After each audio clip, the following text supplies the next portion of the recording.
สรรเสริญทุกวันเวลาและขอบพระคุณและพระเจ้าสูงสุดผู้ทรงควรสรรเสริญแม่ขอสรรเสริญขอสรรเสริญพระเจ้าสุดหัวใจ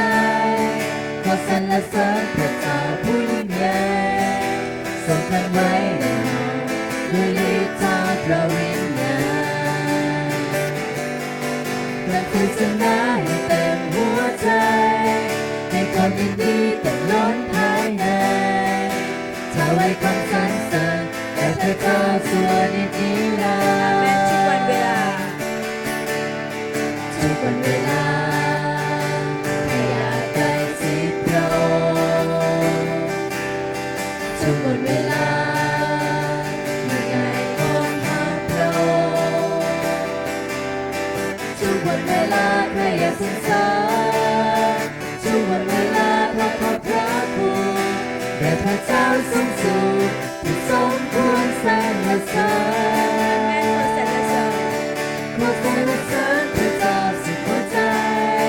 ขอสรรเสริญพระเจ้าผู้ยิ่งใหญ่ทรงเป็นไว้ในเรา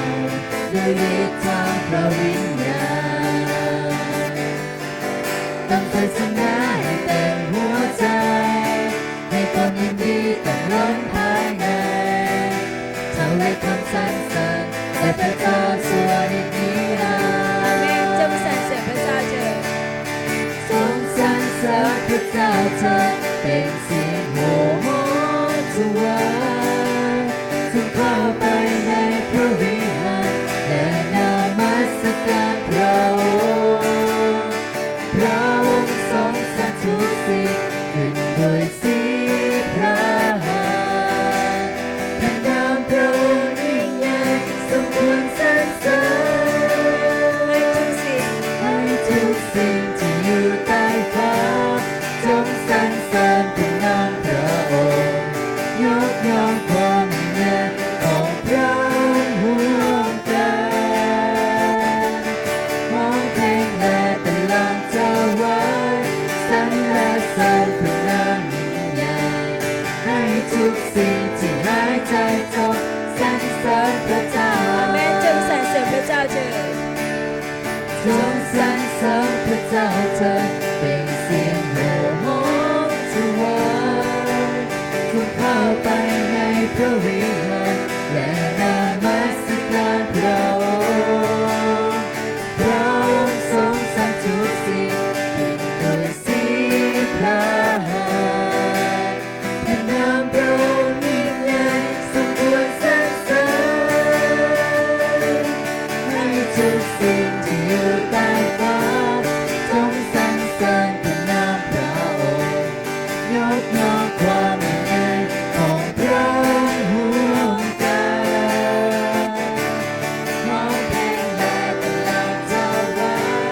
สรรเสริญพระนามยิ่งใหญ่ให้ทุกสิ่งที่หายใจจงสรรเสริญพระเจ้าร้องเพลงมาร้องเพลงมาบรรเลงสรรเสริญพระเจ้าด้วยสุดที่ด้วยสุดใจสุดกำลังมาเต้นรำมาโห่ร้องด้วยเพลงสรรเสริญโอ้โหขอบคุณองค์พระเจ้าให้พระคุณกว้างหาที่ลงมาพระวิญญาณรักษาทุกดวงใจและพระพรล้างให้ทุกตามพวกเราให้พระคุณกว้างหาที่ลงมาพระวิญญาณรักษาทุกดวงใจและพระพรล้างให้ทุกตาม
ให้พระพรของพระเจ้าที่จะหลั่งไหลท่ามกลางผู้ทั้งหลายด้วย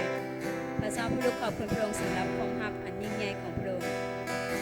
พระเจ้าได้ส่งพระเยซูคริสต์เจ้าพระบุตรองค์เดียวของพระองค์มาในโลกใบนี้เพื่อมอบความรักให้กับพวกลูกพระองค์เจ้าค่ะและสิ่งสำคัญพระเยซูคริสต์เจ้าได้ตายที่ไม้กางเขนเพื่อไถ่บาปกรรมของพระลูกนั่นพระองค์เจ้าค่ะและพระลูกผู้สมควรที่จะได้รับพระเจ้าแต่ย้อนพระคุณและความรักของพระเจ้านั้นพระลูกจึงได้รับความรอดพ้นที่มาจากพระองค์พระองค์เจ้าค่ะและมันเป็นความรักอันยิ่งใหญ่เหลือเกินพระเจ้าพระลูกขอบคุณพระองค์สำหรับความรักอันยิ่งใหญ่นี้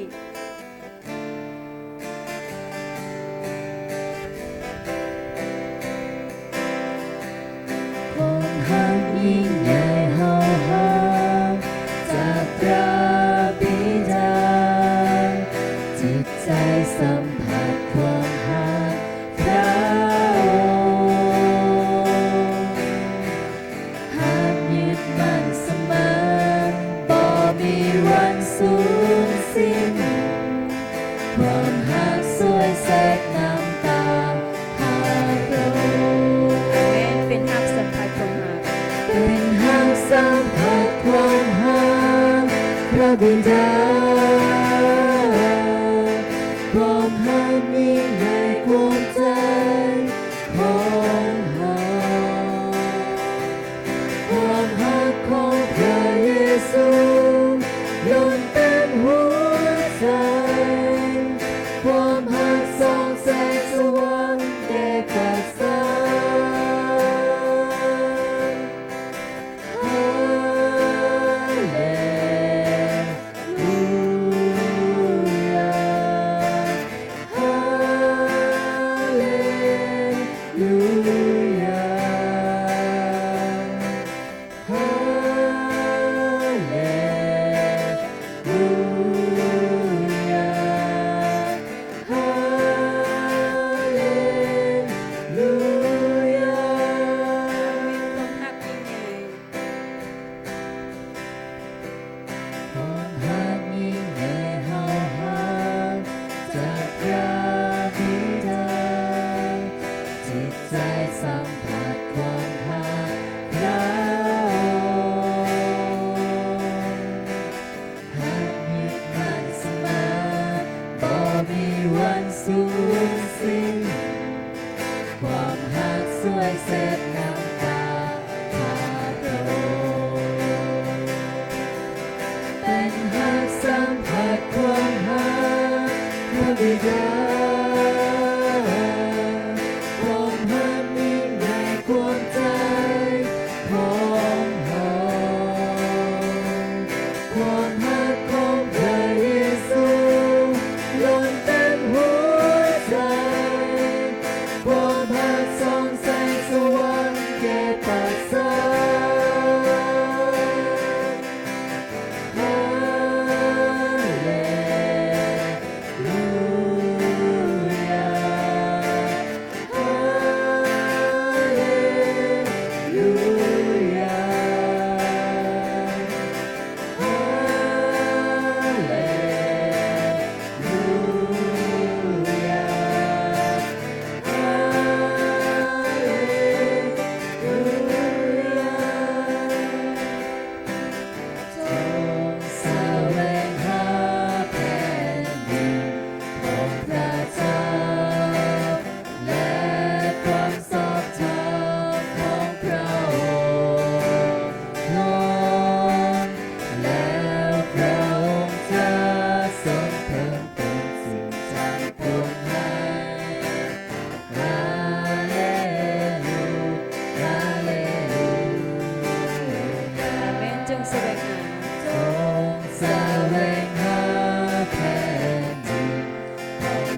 วงหาราช